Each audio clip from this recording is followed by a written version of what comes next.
They call in their daughter, who also works there. And they're like, the movie, and they say something in Spanish, and they're like, the English, and she's like, She freezes. She doesn't really know either, and they look it up and they show me Titanic. What they're trying to tell me is that Jenny and I are Jack and Rose from Titanic, and I was like, oh yeah. I put my arms. I was like, what? Why are we Jack and Rose? I'm Jason. I'm Jules. And we doing a bonus special for you. Occasionally people email us, like PR people, like, you need to have my author of this book on because they fit your podcast perfectly, and here's how they do. Or, hey, I've been listening to your podcast, and here's bullet points from the last episode, and this is why I think it's so great. And you're like, okay. And this person, the AI breakdown, which you pointed out to me, like, yeah, AI is scrolling through the video, and they're just sending this to us to try to trick us. But I looked at the trailer, and I was like, that movie actually looks pretty good. Like, it looks incredibly stylish, because normally the movies they send trailers for are terrible looking, like straight dog shit. I don't even send you the trailers because it's like not even a real movie. So, Stationed at Home by Daniel Miscavige. That's his name. It's close enough, and we won't look it up. You got some trivia? Before we can do that, I need you to hit me with that synopsis. Stationed at Home. It's Christmas time in the black and white. And at 5:47 a.m., everyone will be able to see the International Space Station pass by in the night sky. But before then, local cabbie, local down-on-his-luck guy, passing through town mysterious woman, loudmouth weirdo, and a whole host of other areas' denizens must try to start warm and pass the time, both while posted outside and stationed at home. Yeah, the International Space Station angle is an interesting plot point, I guess.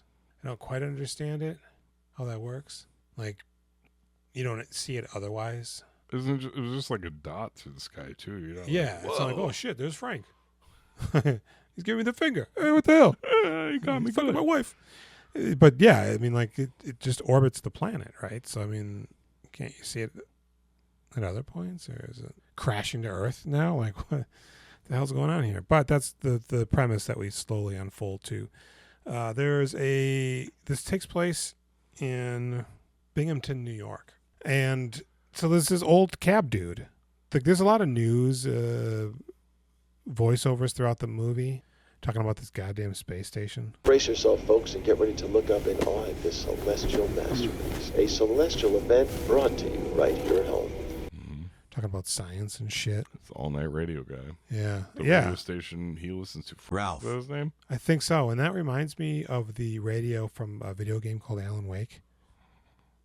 And then another video game called Alan Wake 2. Oh, yeah. That's the one I play. The Deerfest guests have already started to arrive. Just ran into one on the ferry. A famous artist, no less, but we'll see if we can rope him into an interview later on. Now, let's go to the phones. Caller, you're on KBF-FM. And to some extent, the Night Springs TV episodes in Max Payne 2. But so the idea is it's cold. It's like right before Christmas. It's like 1998, I think. I think so. And for some reason, I thought it was 1981. Yeah, me too, in like West Berlin. Oh. And so this old cab dude, he has a cat, and he's looking forward to something happening, and you're not sure what it is, really. And he keeps referencing the phrase, always look up, here and there in the movie. Yeah. And he's got a little rocket ship in his car. Always look up is on his fortune later. Yeah, you can barely make it out, but it is there. And then somebody says it later, and it's on that woman's tape. So he's a guy, and he goes to get some coffee because he's working like super late, driving a van cab. He wakes up after it's dark out, right? It's nighttime. He's just the night shift. I was a little bit confused on that, but so he goes there, and there's the guy and his ex-wife chatting, soon-to-be ex-wife. Kind of reminds me a little bit of Ice Cube. He looks a lot like Sounds Ice like Cube's him, too. son.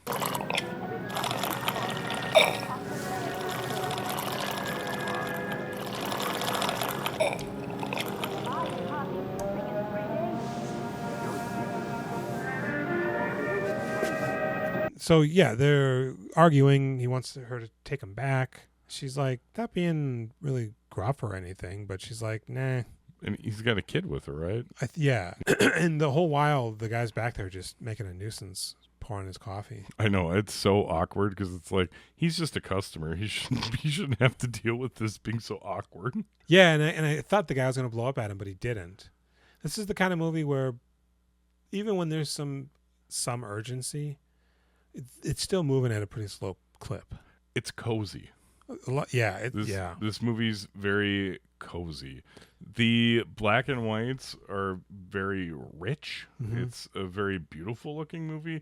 It's weirdly good looking, and do you think he uses some special effects to like put signs on buildings that aren't really there? Like, yeah, I mean the hotel sign wasn't there, and I don't think there's like a bar sign too, Yeah, and I'm what's it like, I don't called? think that's supposed to be there. Jug Mooners or something. Do you think also, these are questions I would ask this guy, is like, were you filming at like 3:30 in the morning for a month until like 5:30? Because the extreme vacancy of the streets is really impressive. It seems it's an imaginary land. I bet you that's what happened. Yeah, and this movie, I don't know, not to like diminish it, but it sort of feels like a mix between Wes Anderson in a lot of the staging and attention to like set detail, a little like Jim Jarmusch. Yeah, I felt a lot of Dead Man in it. Yeah, the calm, slow unfolding of Dead Man. mm-hmm. There is a story like the lady in the hotel. I don't know what the hell's going on. We can talk about when we get there. Yeah. Let's keep So marching he through. picks up the guy. He happens to be his fare, the guy arguing with his ex-girlfriend. He takes that guy somewhere, but to the bar. But he goes, "Hey, do you have heat in here?"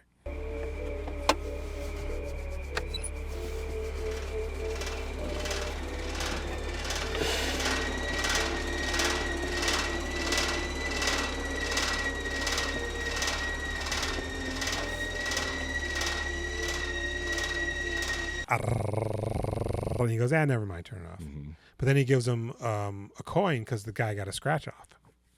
And he scratches off and he won $500. He tells him it's a lucky coin. So then all of a sudden, they're at a diner. Yeah.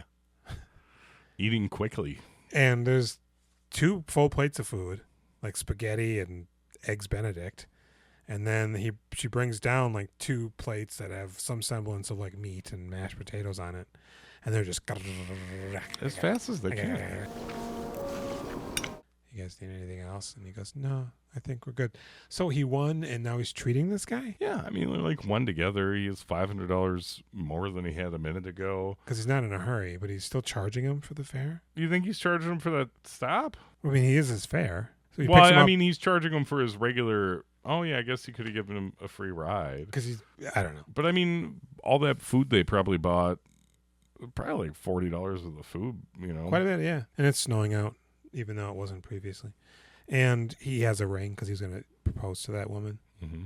And I don't know. They're kind of talking, but not really, looking around and such. They're kind of connecting in a nice way. A little bit. They're friends now, and he takes him to the bar. Mm-hmm. Where he meets up with his friend who thinks the moon landing is fake. Well, yeah.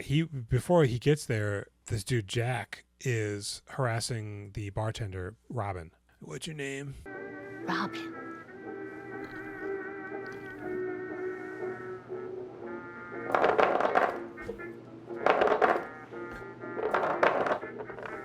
Who that lady is from a lot of stuff. Like Quite she's a in bit of Grease stuff. and stuff. Yeah. Yeah, it's weird. She was in like 4 or 5 movies and then did Grease in 78 and then did nothing.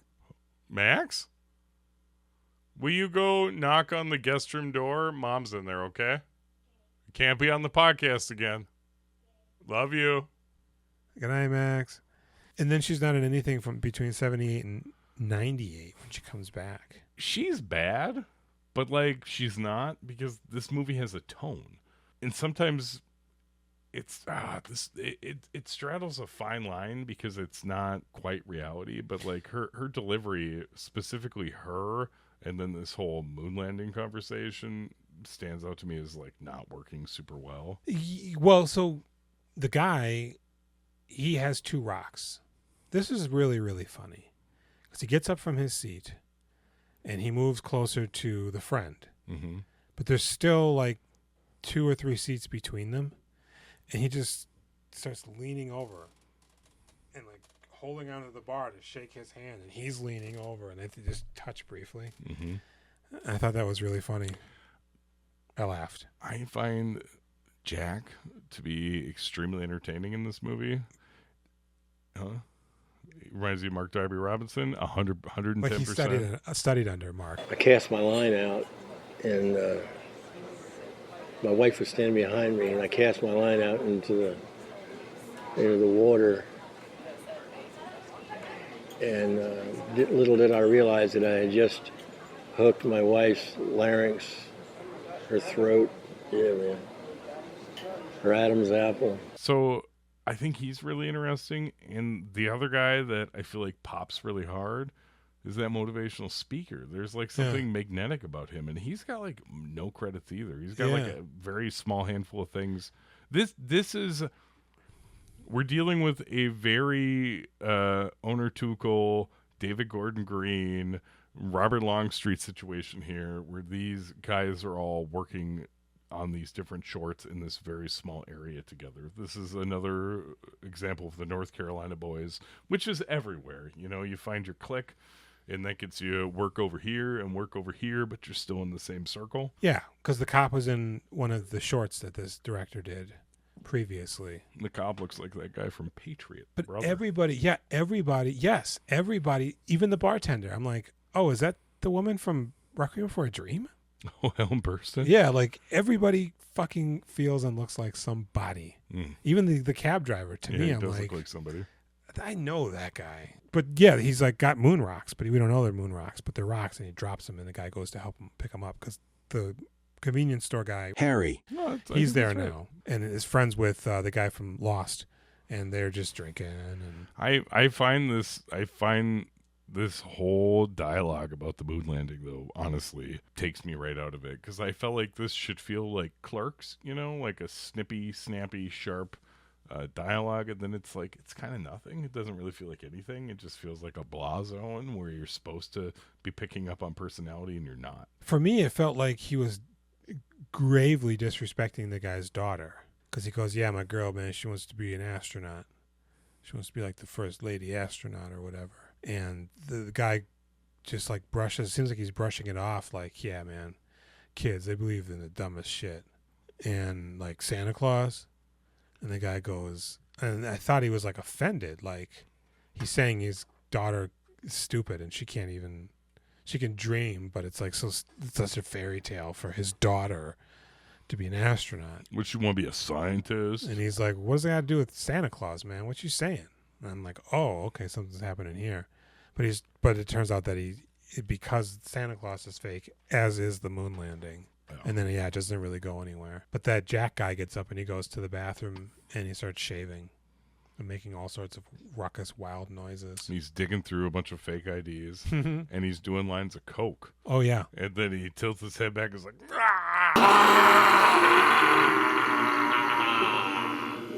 and then it cuts to them standing side by side, staring at the bathroom while he's doing that. But and I laughed extremely hard at the cut to them being a part of this, where he thinks he's in a private zone and nobody can hear him, and there's nobody else in the bar, just these two being like, because you hear him screaming, and then it cuts to them, and they talk for a few seconds, and then you hear that they can hear he's screaming, and you're like, oh, okay, yeah, he's not in his own world.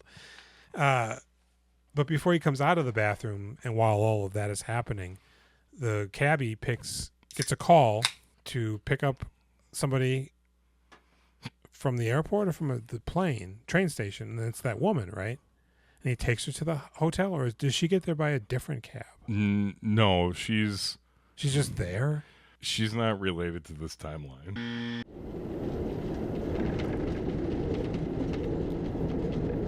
That's what I thought, but then I was like, didn't he give her a ride? I don't think so.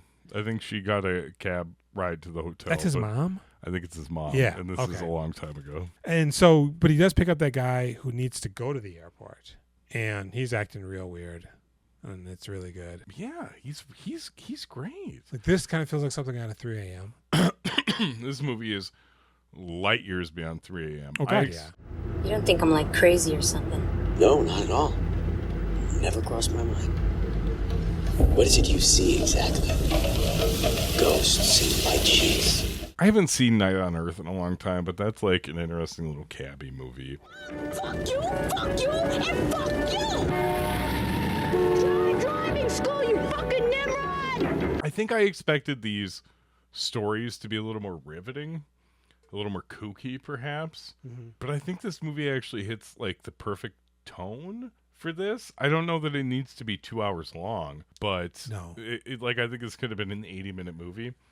I really grew to like all of these characters, but specifically this guy he is picking up that he has to bring to the airport because he's flying to Finland to be with his affair partner, or it's very interesting, and he's getting fucking wasted in the back seat. And also the cab driver picked up garbage on the side of the road, like he picked up a desk and a lampshade.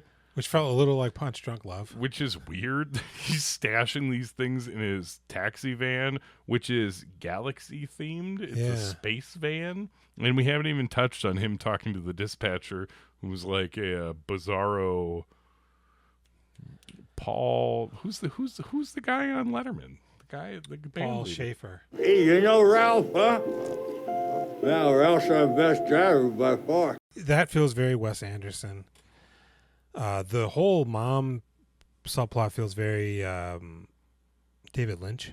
Once she gets downstairs, when she talks to the orderly, not the night porter, the desk clerk. Yeah, the desk clerk, orderly, night porter, desk clerk.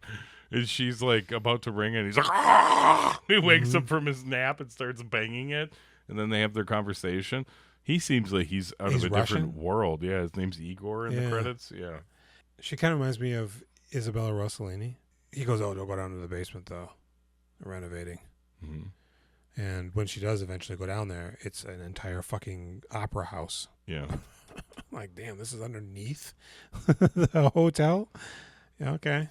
But, so, honestly, like, that stuff's kind of interesting, I guess. But if you got rid of that, all of that, I don't think this probably would have strengthened the movie for me a little bit. There's a lot of pauses. There's a lot of floating in the space of this movie, and I don't think you should cut that down. I do think you could cut out that subplot. Yeah. And that would make it flow really well. Yeah. But at a few times throughout this movie, I was like, Jesus, we're really like leaving in all this empty space. And then like a minute later, I'm like, that's the movie. Like this is a very cozy movie where you were just sitting in it, and I fucking love that. Because he picks up Chinese food before he picks up that guy to go to the airport. Which is insane because he just ate a buffet's worth of food at that that's diner. what I was thinking. And he's eating periodically as he drives. And the guy's telling him that he runs a factory and all this shit. He makes shoes. And the guy goes, yeah, that's really important. And the guy, this is funny, he goes, shoes. And he goes, yep. Shoes. Uh-huh. Yeah. Shoes. And he's just like, and he goes, man, what are you eating? He goes, oh yeah, here's some. And he's sucking that down. And he starts drinking, and he coaxes the guy to take a swig. And they get to the airport, and he's just passed the fuck out. Which is crazy because it's not a 1 hour trip to the airport. Like it could be like 20 minutes. You know, you're going to the outside of town. Mm-hmm. And it seems like a smallish airport by the terminals that they pull up to. And it's also like almost 2 a.m. So it's like, why is there a flight leaving at 2 a.m.? But I guess it's international, so it's no other choice. So he pulls up, and the guy's passed out, and he can't quite roust him. And make sure he's not paralyzed. Okay, yeah. A cop pulls up. I thought at first maybe it was security. Yeah, I mean, it looked like And he gets out of the car, and he's just like, oh, I'm tired. Mm-hmm. And the guy, for whatever reason, decides to jump into the van, close the door. He freaks out because he's been drinking, I guess, and a swig. Right? At this point. You could probably talk your way out of a swig. Yeah, he just had a swig. So he puts the bottle, he hides the flask, and he puts the lampshade over the guy. Which is crazy because, like, you're a cab driver, right? Your angle is you're here to pick up a fare. I'm here to drop this guy off, but he's drunk. Well, you're going to jail because you can't drive drunk people. No, it's a joke. I'm making a joke. Right. I didn't know. No, sir, I didn't know he had this bottle on him. Yeah. He's trying to stash it, and he passed out. He got lightheaded. I think the cop would have to be a real asshole to Yeah. give you a hard time about all this. Yeah, they would just take that guy. And he's the brother from Patriots, so he's nice. Right. And so, but he rolls up on him, and he's asking for his information, and then he's like, yeah, boy, it's whatever out here. And then he goes, hey, what's that smell? And then you're like, oh, man, booze? Oh, you got Chinese food. Is that from that new place? And we see it as he drives by earlier. That person's sweeping. It's very well lit. And he goes, oh, yeah. Fucking everything's well lit in this movie. Yeah, and he goes, oh, man, it took us so long to get a Chinese food. Got all this goddamn Greek food. I'm sick of it. It's interesting that they have an abundance of Greek food. Yeah, and then he even goes, like, the Greeks, you know what I mean? Something like that. Yeah. And the guy goes, well, do you want some of this? He goes, oh, no. I got to watch my weight. All that Greek food. Yeah. And he goes, all right, well. And they just stand there. The Mediterranean diet's Both actually chewing gum. quite good for you. Yeah. The lemons and the fish Grape and the leaves. olive oil. Yeah. Mhm. They're just smacking their gum. Mhm. Kind of looking off. And he goes, all right, well, I'm going to get out of here. And then he comes back. Wait. I shouldn't say this, but apparently there's a guy came into town and he's been killing folk. And he's on the loose. Anyway, just thought you should know, seeing that you're driving people around, well. But at first I'm thinking, well, maybe it's this guy in the cab. Because he's a little weird. I don't really take him as a murderer. Jack, I could see it easily. But then, yeah, we know Jack is also a He's all possibility. coked out and weird. So when he comes out of the bathroom, they're playing pool, and he challenges them to a game. Doesn't he break a pool stick over his leg to challenge him? How much to play? And he goes, $50? All right, let's do it. And he's just Mark Darby and all over the place. Just racking and stacking. Are you like on his wavelength, though? Do you love this guy? It's not as... The thing is I don't know if he's hitting what he's trying to hit 100% of the time. God damn it, I'm feeling it. But it's not overbearing and like, okay, you sucked your mouth in 12 times already. Yeah, he's not doing his Darby shit. Let's, maybe not do that another time. Oh, you're doing it again? Okay. But then he beats them, and they go, well, we don't actually have any money. He goes, fellas, and that's when he breaks that fucking pool stick. Robin says absolutely nothing because he wins, and he goes, fuck yeah! And then when he's talking to them about the money, the stick is actually in the foreground of the frame, the jagged part. It's kind of menacing. But he goes, just show me a good time. I know, that's great. So they leave the bar. He gets to fuck them both? Yeah. Is it? Am I working too blue? No, you're working gray, and I love it. And they go, well, we're going to go to the strip joint. Okay, cool. And apparently we're just going to walk there. Do you like strip clubs? I've only been to 2, and it was a different era. They make me really uncomfortable. 2 drink minimum, and it's Pepsi or Red Bull because it's bottomless, so you can't drink alcohol. Oh, nice. Have we talked about Nick and I have the same birthday? Fuentes? Piontek? Okay. We have the same birthday. We're a couple years apart. Oh, and I didn't know that. We went to the Double Deuce when that still existed. He was like, I go there every year for my birthday. And he brought me with. And I was like, yeah, that sounds pretty cool. But then we got super high in the fucking parking lot before we went in. And I just felt so uncomfortable. Yeah. And I wanted nothing to do with like staring at naked ladies. Yeah. I felt so uncomfortable, like such a weirdo. So they're freezing their nuts off. So they call up the cab company, and he goes, no, man, tell him it's me. Tell him it's Flacco. And he goes, all right, I'll tell him. Ralph? Yeah. and Ralph's now stuck with this guy. And he goes to pick up them boys, though. But they've been waiting for a long time. They gather around the heat exhaust of like a factory. Yeah. That cuts off at one point. But they have, and then comes back. They continuously have bottles of alcohol that they're drinking on. So he picks them up, and they go to the strip club. This seems like small enough of a town that they made it from one bar to the strip club that I feel like they could probably walk home. Yeah. Right? Yeah. But you go to the ATM inside, he goes, man, I'll be right out with that money. And the ATM ain't working. It's a space themed strip club. Is it? too. Yeah, it's like Moon Juggers or something weird. That's great. Tie it all together. And this woman comes out. She recognizes the big guy, and she goes, "Oh, you brought your friends. Oh, hey, other guy." And she goes, You guys know each other? "Yeah," because they're like, "You both come here all the time, just on alternating days. It's odd." But so they go, "We don't have any money," and she goes, "Oh, sugar," and she points to a sign, and it's like free lap dances. Mm-hmm. You just got a tip, but we just told you. We don't have any money. So they go in, and the chick's just doing like a really weird straddle grind on the big guy. Yeah. Like just her, like riding him like one of them things you do like this, a row machine or whatever. And the convenience store guy's just like, oh, I love it. And the cabbie comes in and he goes, "Hey guys, where's my money?" And he goes, "Oh man, Ralph, look at this. You just, hey, sit down. You got any cash?" The ATM doesn't work. "Yeah, I couldn't get you that money, man." I should have come out and told you because this is really disrespectful. I left you out there in the cold waiting. Yeah, but he goes, "You should just chill." So he starts fisting this money and leaves his cab running with the guy passed out in front of the bar. And he's just giving this chick all kinds of money. She brings him up on stage. She starts doing weird grinding on him. They start feeding him booze. He's just getting lit. They are really... I feel like Ralph seemed really lonely, and he's made a friend, and he's really come through for Ralph, which may or may not be his real name. It'll be weird later when I cut this together. But I feel like this is like a really good adventure for them all. I feel like Ralph needed this.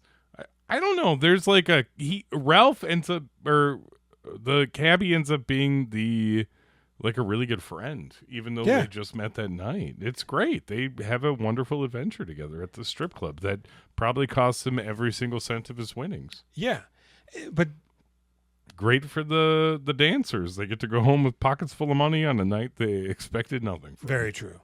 But what I like about this is that we know that there's a deadline, which keeps the movie moving in a nice way. He wants to be home by 5. There's all these little detours, but it isn't like Harold and Kumar, where it's like extreme violence. It's not madcap nonsense. Right. It's pretty Doogie Howser. It's grounded, but also not. It's a boring night. Mm-hmm. Nobody's around. The only thing that's happening is like this. And there's low stakes for the most part, So yeah, let's just cut it up a little bit, right? And so they get out of there, and everybody loves them. And they're driving now, and they're drinking. It's Crazy Jack.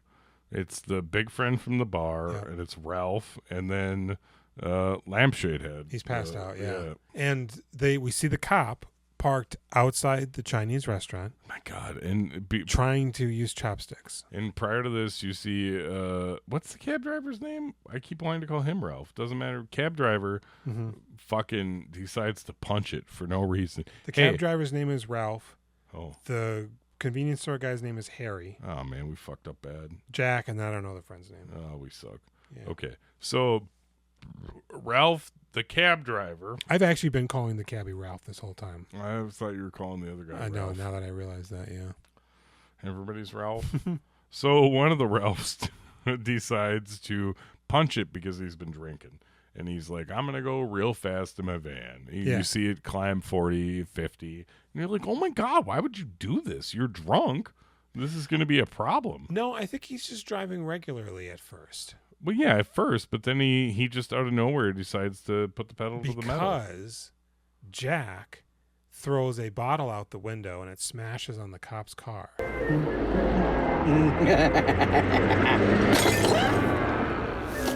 What the fuck? And he throws on the lights. And he starts chasing them. And it's at that point that Ralph starts going to 40 to 50. I disagree. And Jack's 100%. just like, yeah, we got to go, man. And then and Harry's like, no, man, just pull over. It's going to be so much worse for you. Of course. Just pull over, man. So what does he do? He floors it a second time. Why would you do that? And he just starts rip-roaring. Alcohol, poor decision-making. Yeah, and eventually the cop, a bag, flies on his windshield and gets caught in its wiper. They have a nice day. Generic grocery store bag. Yeah, but what's really funny is as the bag moves with the windshield, he moves alternatingly to try to see past it. Mm-hmm. And it causes him to miss the fact that they went off a different road. And now they get into a roundabout, and they're just going around and around and around and around and around. Right, lose your lead. And then the cop rolls up on him, and now he's going around and around and around. And they're all going around and around and around until they get off and are speeding out of control when... Oh, man. They hit a speed bump. Yep. And it launches them into space. And now they're just floating endlessly into space. Were you expecting this? I wasn't. And then they land. And they all get out, except for Ralph. But the guy gets up. This is incredibly bizarre. The drunk guy, I actually, somehow my brain erased this after it happened. And I was like, the guy left. What did he do? He left? He's gone. Yeah. He wakes up and he goes, "What the fuck? Yeah. What the hell? Where am I?" And then it cuts to them pouring out of the van, but he doesn't, and he's gone. Oh. So my brain didn't erase it? No. Oh. And unless I missed something. I remembered him waking up, but Yes, I was and like, then I guess he must have run out earlier. And I thought he was going to get out, make a stink. He's just completely gone. So then they get out and they try to go back into Robin's, but it's closed. Back in 5 minutes. So then they go into the RV that happens to be Jack's that's parked right there that for whatever reason they didn't just take to the strip club. Yeah, why did they hang out there? And so they're in there and the cop drives by and they're hiding. That's so weird that they're hiding from the cop because it's like you could just be like, no, it wasn't me. Yeah. We're at this bar. And then they drink some more and that's when they go, "What's your deal, man? Who you running from?" They don't know anything about this mentioned killer. And he goes, "Yeah, I stole these moon rocks to impress my daughter." I didn't really think that through, though, because now I can't go back home. My name is really Jerry. I worked for at the NASA, National Aeronautics Space Action. Wasn't they even NASA name badge? No, I think he worked at something like the Lyndon B. Johnson Presidential Library or some shit. Space Museum or something. It was like he was a janitor at like a museum. And he just stole them rocks. So he gives them one to the convenience store guy, Harry. He goes, "You give that to your girl, man." And he goes, "Okay, word." Put it in her butt. And he gets out of there, and he's walking home. The cops do descend upon Ralph moments later and arrest him. He seems like he's in the clear, and you're like, I don't think you would be. And then, swarm! 2 cop cars now, and they got guns out, and they book the shit out of them, and they love it. And Harry's walking. He pulls out the rock. He looks up and he starts running. And you think, oh, he's about to go to his daughter to show her the space station because she wants to be an astronaut. Mm-hmm. That doesn't happen. I don't think we see him after that point. There's not much to see. The friend's in the bar. Light dot. He's playing pinball. Jack calls his daughter and says he's coming home.